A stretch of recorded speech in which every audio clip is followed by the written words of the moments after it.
75 years since VE Day, when our country celebrated victory in Europe and the end of World War II.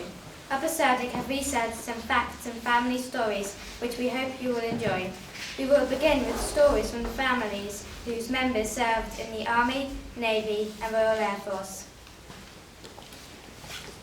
My great-grandparents in World War II, Eric Fuster, my grandma's father on my dad's side. Eric Fuster was a captain in the Royal Engineers. He got married to my great-grandmother, Veronica, and then he went away to war in Greece and Italy. Veronica did not hear from him or know where he was for 3 years. As the British advanced through Italy from the south, he passed through Mussolini's village and he took the flag down from his statue. In the middle of the village square, my family still has that flag with his crest on it. Eric was also the first platoon to conquer Montecasino, which was one of the bloodiest battles of the war. When they came home at the end of the war, he had nowhere to live, so he bought a true-carrying glider.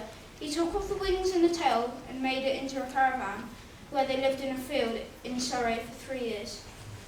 My great-granddad in the war. My great-granddad was called Dick Light, and he joined the army at 17 in 1939. He volunteered before you weren't allowed to say no, and he began as a soldier. He went out to North Africa and he looked after the horses behind the lines. He got injured while he was doing this when one of the horses trampled on his feet and crushed 2 of his toes. He fought in the Battle of Alamein in the British 8th Army in 1942. The British won that battle and they ended up taking on more prisoners than they expected. The British Army was led by a field marshal called Bernard Montgomery, and my great-granddad was good friends with him. The Battle of Alamein was the first major battle that the British won.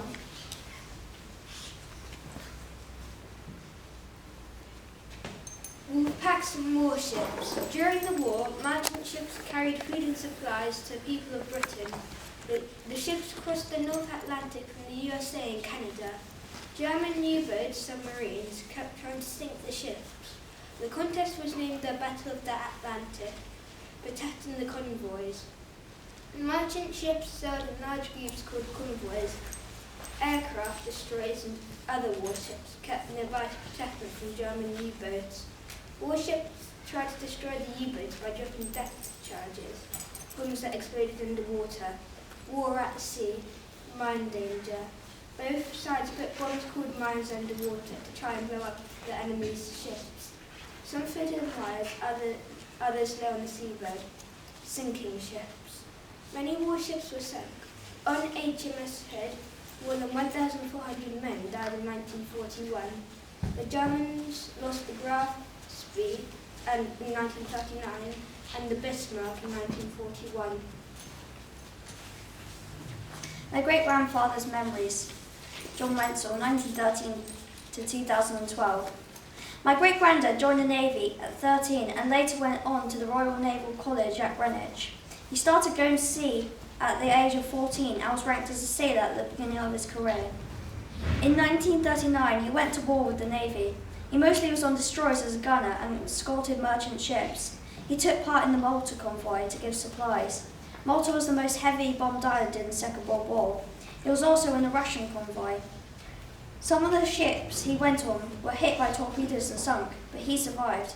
He was involved in campaigns on several fronts in war and received medals for his service.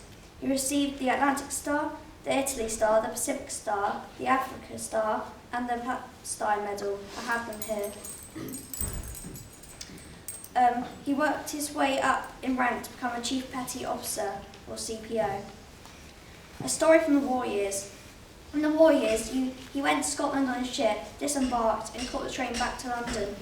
Walking back to the Elephant and Castle in London, he was told to get down, Jack. This is what sailors were referred to back then. He dived to the floor and the bomb destroyed the building next to him. I brought along his boatswain's whistle, which he used to pipe command. When the admiral came on, he'd whistle it. He came out of the Navy in 1945 and sadly passed away in 2012 at the age of 99, and I was 2 years old.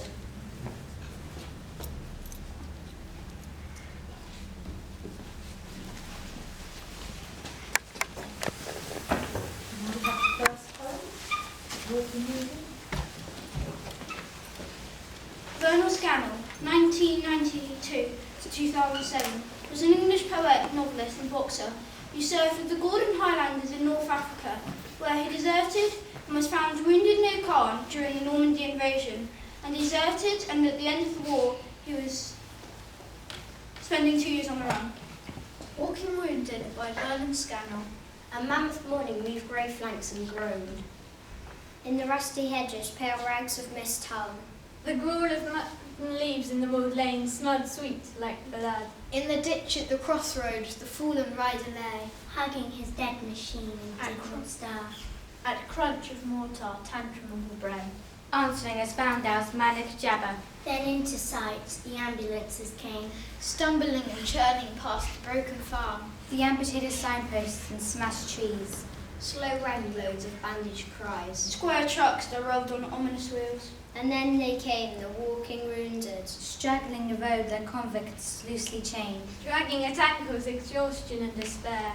Their heads were weighted down by last night's lead, and eyes still drank the dark. They trailed the night along the morning road. Some limped on sticks. Others wore rough dressings, splints and slings. A few had turbaned heads, dirty cloth, brown badged with blood. A humble brotherhood. Not one was suffering from a lethal hurt.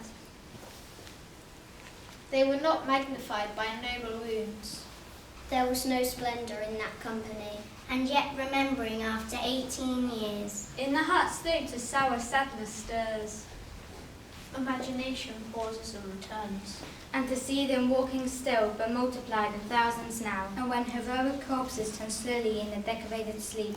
And every ambulance has disappeared. The walking wounded still trudge down that lane, and when recalled they must bear arms again.